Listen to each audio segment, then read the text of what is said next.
इस वीडियो के अंतर्गत सीखेंगे हम लोग types of covalent bond. Types of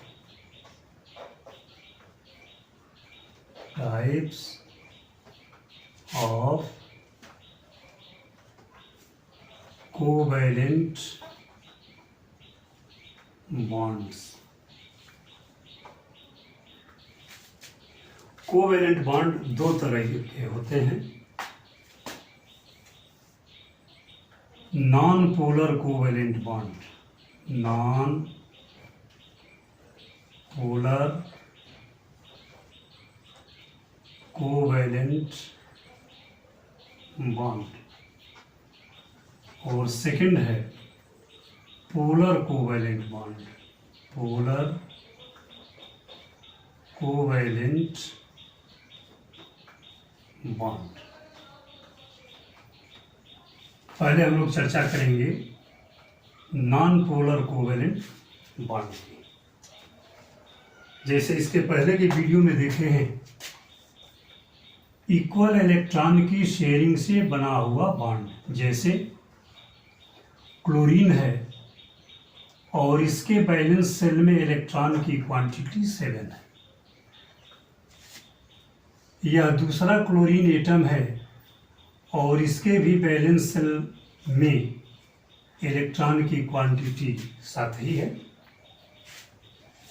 अब फर्स्ट पार्टिसिपेंट सेकंड वाले से एक इलेक्ट्रॉन की शेयरिंग किया और सेम सिचुएशन सेकंड पार्टिसिपेंट भी फर्स्ट वाले से एक इलेक्ट्रॉन की शेयरिंग किया और मॉलिक्यूल फॉर्म हुआ Cl single bond Cl equal to Cl2।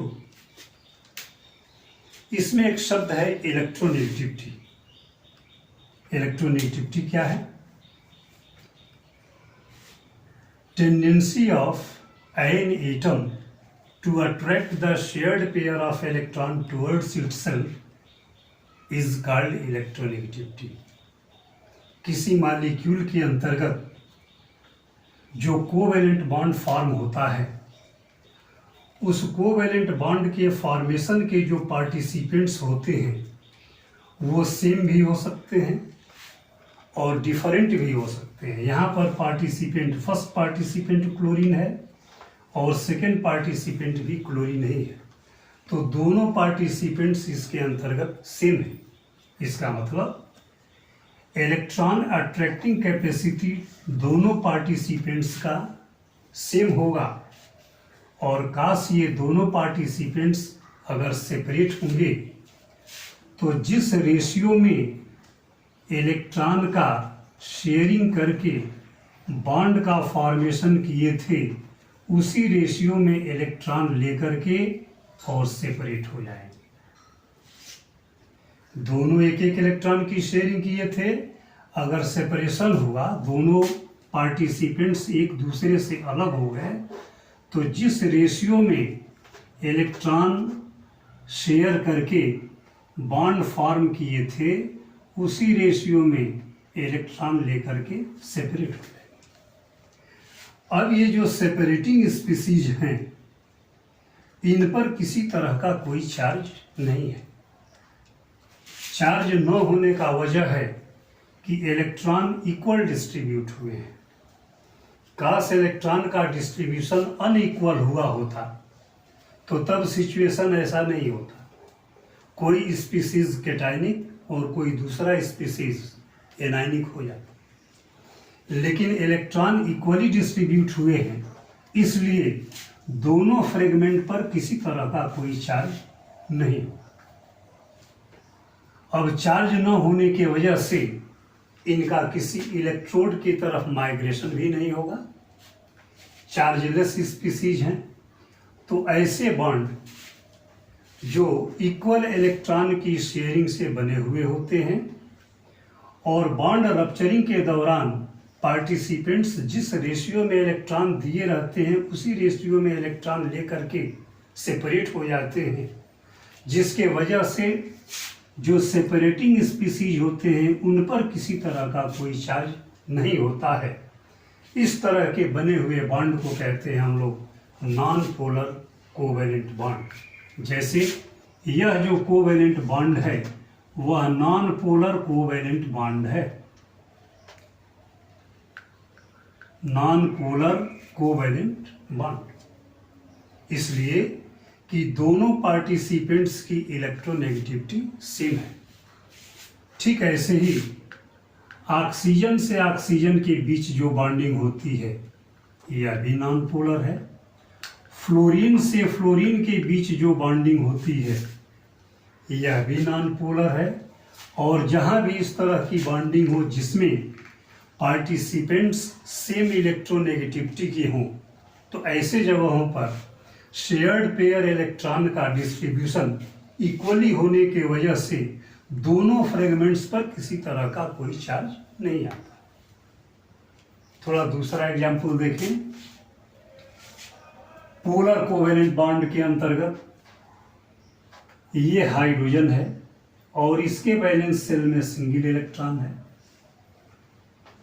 Chlorine है और इसके वैलेंस शेल में 7 इलेक्ट्रॉन है। दोनों एटम्स के वैलेंस इलेक्ट्रॉन को दोनों के अराउंड जो है डिमॉन्स्ट्रेट कर दिया गया। अब हाइड्रोजन क्लोरीन से एक इलेक्ट्रॉन की शेयरिंग करके अपना डुप्लेट कंप्लीट कर लिया। क्लोरीन भी हाइड्रोजन से एक इलेक्ट्रॉन की शेयरिंग करके अपना ऑक्टेट कंप्लीट कर लिया।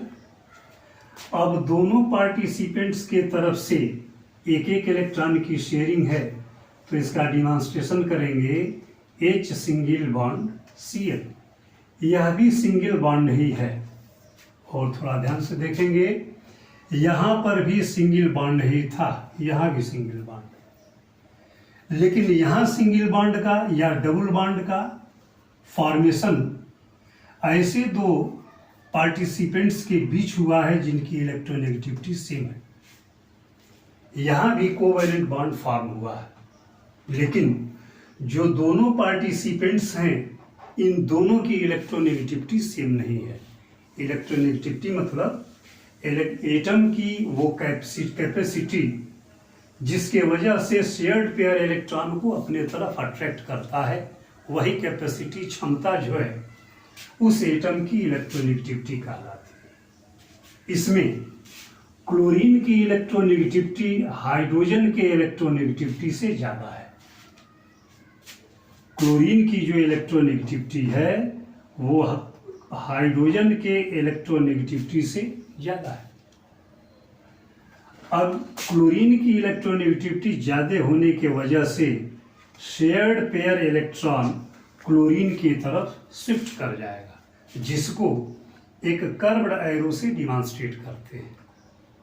इस कर्व्ड एरो का ये मतलब है कि एरो का टेल जहां इंडिकेट करता है वह बॉन्ड का लोकेशन है, और जिस एटम के तरफ इसका हेड पॉइंट करता है उस एटम की इलेक्ट्रोनेगेटिविटी ज़्यादा होती है और शेयर्ड पेयर इलेक्ट्रॉन उसी एटम के तरफ जा रहा है।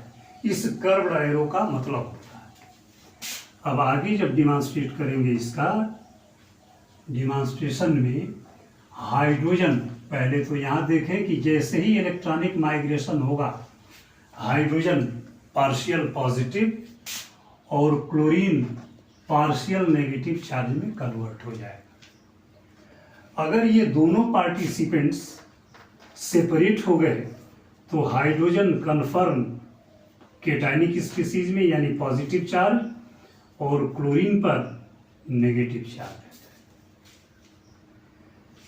अब जब इसके अंतर्गत इलेक्ट्रिसिटी फ्लो कराया जाएगा या दो इलेक्ट्रोडों के बीच जब इसको रखा जाएगा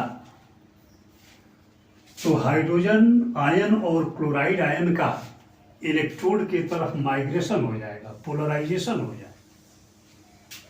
यह फ्री सॉल्यूशन के अंतर्गत नहीं रहेंगे, यानी पॉजिटिव इलेक्ट्रोड के तरफ क्लोराइड शिफ्ट कर जाएगा और नेगेटिव इलेक्ट्रोड के तरफ हाइड्रोजन आयन शिफ्ट कर जाएगा। इसका मतलब पार्टिसिपेंट्स सॉल्यूशन में नहीं रहे, रेस्पेक्टिव इलेक्ट्रोड की तरफ शिफ्ट कर गए। इस घटना को कहते हैं हम लोग पोलराइजेशन। तो जिस कंपाउंड में यह एबिलिटी यानी पोलराइजेशन की एबिलिटी पाई जाती है।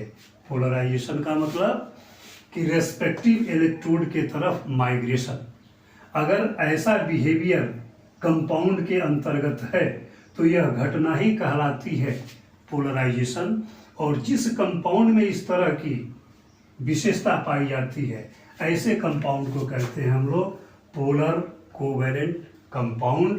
और इसके अंतर्गत जो इफेक्टिव बॉन्ड होता है यह बॉन्ड कहलाता है पोलर कोवेलेंट बॉन्ड। ध्यान रहे कि जब भी non polar covalent bond form होगा तो जो पार्टिसिपेंट्स होंगे वो सेम इलेक्ट्रोनेगेटिविटी के होंगे, यानी होमोन्यूक्लियर डाई एटॉमिक सिचुएशन होगा।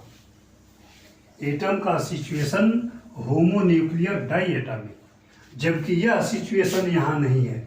ये दोनों होमोन्यूक्लियर नहीं है तो इनके लिए वर्ड है हेटेरोन्यूक्लियर डाई एटॉमिक मॉलिक्यूल। जब दोनों पार्टिसिपेंट्स सेम होंगे होमोन्यूक्लियर डाई एटॉमिक मॉलिक्यूल। जब दोनों पार्टिसिपेंट्स सेम नहीं डिफर कर रहे होंगे तो हेटेरोन्यूक्लियर डाई एटॉमिक मॉलिक्यूल। इसका मतलब हुआ कि जो non polar covalent bond form होता है वह होमोन्यूक्लियर डाई एटॉमिक मॉलिक्यूल के बीच होता है, और जो पोलर कोवेलेंट बॉन्ड होता है वह हेटेरोन्यूक्लियर डाई एटॉमिक मॉलिक्यूल के बीच बनता है। थोड़ा इसका समरी देखें। जो कोवेलेंट बॉन्ड है उसकी दो कैटेगरी है, नॉन पोलर कोवेलेंट बॉन्ड और polar covalent bond. Non polar तब बनेगा जब पार्टिसिपेंट्स सेम इलेक्ट्रोनेगेटिविटी के होंगे, यानी यह जो बॉन्ड है वह नॉन पोलर कोवेलेंट बॉन्ड है, इसलिए कि दोनों पार्टिसिपेंट्स क्लोरीन है और प्रत्येक क्लोरीन की इलेक्ट्रोनेगेटिविटी एक दूसरे के बराबर है तो इलेक्ट्रॉन दोनों के इक्वली डिस्ट्रीब्यूट होंगे। डिस्ट्रीब्यूशन के दौरान उन पर किसी तरह का कोई चार्ज नहीं होगा। चार्ज नहीं होगा तो पोलराइजेशन नहीं होगा। पोलराइजेशन नहीं होगा तो उसको नॉन पोलर कंपाउंड कहेंगे या नॉन पोलर मॉलिक्यूल कहेंगे। ये सभी के सभी नॉन पोलर है। यहाँ की परिस्थिति ये है कि पार्टिसिपेंट्स होमोन्यूक्लियर नहीं है, ये हेटेरोन्यूक्लियर डाइएटॉमिक है मॉलिक्यूल है। जब हेटेरोन्यूक्लियर डाइएटॉमिक होंगे तो इलेक्ट्रॉन का माइग्रेशन इक्वल नहीं होगा, किसी एक पार्टिसिपेंट के तरफ होगा। अब उसमें भी कंफर्म है कि किस पार्टिसिपेंट्स के तरफ होगा, तो उसका आंसर है कि वो पार्टिसिपेंट्स जिसकी इलेक्ट्रोनेगेटिविटी ज़्यादा होगी। यानी हाइड्रोजन और क्लोरीन में क्लोरीन की इलेक्ट्रोनेगेटिविटी ज़्यादा है, जिसकी वजह से दोनों के बीच का शेयर्ड इलेक्ट्रॉन क्लोरीन के तरफ शिफ्ट कर जाएगा, जिसको कर्व्ड एरो से डिमॉन्स्ट्रेट किया गया है। जिस पार्टिसिपेंट्स के तरफ पेयर्ड इलेक्ट्रॉन शिफ्ट करेगा उस पर पार्शियल माइनस, और जिससे डिस्टेंट होगा उस पर पार्शियल प्लस। क्लोरीन के तरफ शिफ्ट किया है पार्शियल माइनस, हाइड्रोजन के तरफ से शिफ्ट किया है पार्शियल प्लस। और जब दोनों पार्टिसिपेंट्स का फुल्ली सेपरेशन हो जाएगा तो तब जिस पर पार्शियल पॉजिटिव है वह कंफर्म पॉजिटिव चार्ज में, और ऐसे ही chloride ion confirm negatively charge acquire करेगा। इस तरीके से जब पार्टिसिपेंट्स होमोन्यूक्लियर डाइएटॉमिक होंगे तो वहाँ पोलर कोवेलेंट बॉन्ड होगा। पार्टिसिपेंट्स जब होमोन्यूक्लियर डाइएटॉमिक होंगे तो तब वहाँ नॉन पोलर कोवेलेंट बॉन्ड होगा। Thank you.